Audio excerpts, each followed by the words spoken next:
March 16 அன்று காபூலில் உள்ள உமித் போதைப்பொருள் ஒழிப்பு மருத்துவமனை மீது பாகிஸ்தான் நடத்திய வான்வழி தாக்குதலில் காயமடைந்தவர்களுக்கு சிகிச்சை அளிப்பதற்காக 2.5 டன் எடையுள்ள அவசரகால மருந்துகள் மற்றும் மருத்துவ உபகரணங்களை இந்தியா காபூலுக்கு அனுப்பியுள்ளது. 2000 படுக்கைகள் கொண்ட அந்த மருத்துவமனை மீது நடத்தப்பட்ட இந்த தாக்குதலில் 400க்கும் மேற்பட்டோர் கொல்லப்பட்டனர் மற்றும் 250க்கும் மேற்பட்டோர் காயமடைந்தனர். இந்த தாக்குதலை கோழைத்தனமான செயல் என்று வன்மையாக கண்டித்துள்ள இந்திய வெளியுறவு அமைச்சகம் ஒரு மருத்துவமனையை இராணுவ இலக்காக கருதுவதை ஒருபோதும் நியாயப்படுத்த முடியாது என்று கூறியுள்ளது.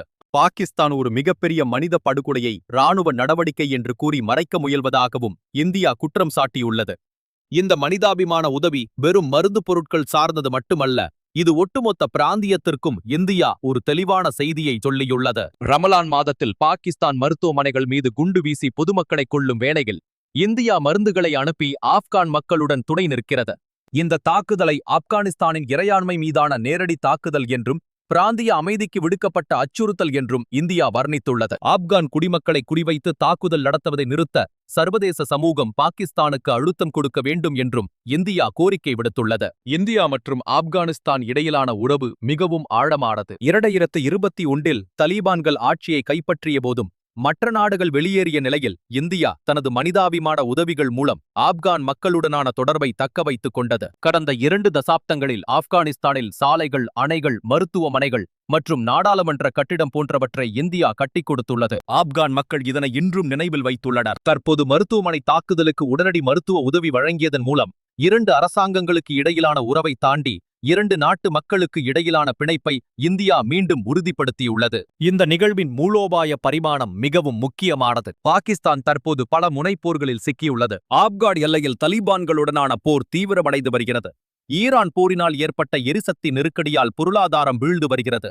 மேலும் அந்த நாட்டு இராணுவ தளபதி உள்நாட்டில் சுன்னி மற்றும் ஷியா பிரிவினரிடையே மத பதற்றத்தை தூண்டி வருகிறார். இத்தகைய சூழலில் ஆப்கான் மருத்துவமனை மீதான தாக்குதல் பாகிஸ்தானை சர்வதேச அளவில் தனிமைப்படுத்தியுள்ளது. இந்த நேரத்தில் ஆப்கானிஸ்தானுக்கு உதவி வழங்கி பாகிஸ்தானை கண்டித்துள்ள இந்தியாவின் நடவடிக்கை வன்முறைக்கு மாற்றாக பரிவுடன் செயல்படும் ஒரு பொறுப்புள்ள வல்லரசாக இந்தியாவை முன்னிறுத்தியுள்ளது. உலக தண்ணீர் தினத்தை முன்னிட்டு ஐக்கிய நாடுகள் சபையில் பேசிய இந்திய தூதர் சிந்து நதி நீர் ஒப்பந்தம் குறித்து பேசும் முன்பு பாகிஸ்தான் மனித உயிர்களின் புனிதத்தை பேண வேண்டும் என்று வலியுறுத்தியுள்ளார். பாகிஸ்தான் பயங்கரவாதத்தை நிறுத்தும் வரை அந்த ஒப்பந்தம் நிறுத்தி வைக்கப்படும் என்பதையும் அவர் நினைவுபடுத்தியுள்ளார்.